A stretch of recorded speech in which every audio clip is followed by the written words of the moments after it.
பிறந்த குழந்தைக்கு ஜாதகம் எப்போது எழுத வேண்டும்? இந்த கேள்வி நம்மளுடைய வாடிக்கையாளர் அதிகப்படியாக கேள்வி கேட்குறாங்க.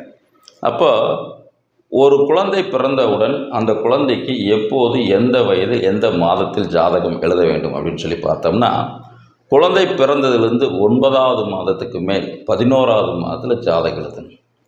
இல்லை அப்படின்னா 1 வயதுக்குள்ளே எழுதி அந்த 11வது மாதத்துக்குள்ளே எழுதணும். இல்லை அப்படின்னா இரட்டைப்படை வயதான 2 வயது, 4 வயது, 6 வயது, 8 வயது, 10 வயது, இதை தவிர மற்ற வயதுகளான 3 வயது, 5 வயது, 7 வயது, 9 வயது, 11 வயது, இந்த மாதிரி வயதுகளில் குழந்தையின் ஜாதகத்தை எழுதி வைப்பது சிறப்பு. முடிஞ்ச வரைக்கும் அந்த 11 வயதுக்குள்ளே எழுதி வச்சுக்கணும். அது சிறப்பாக இருக்கும். மற்ற இரட்டிப்பு வயதுகள் ஜாதகம் அப்படிங்கிறது எழுதக்கூடாது. இதே 3 மாதத்தில் சில பேர் ஜாதகத்தை போட்டு வச்சுக்குவாங்க. அந்த மாதிரியான தவறுகளை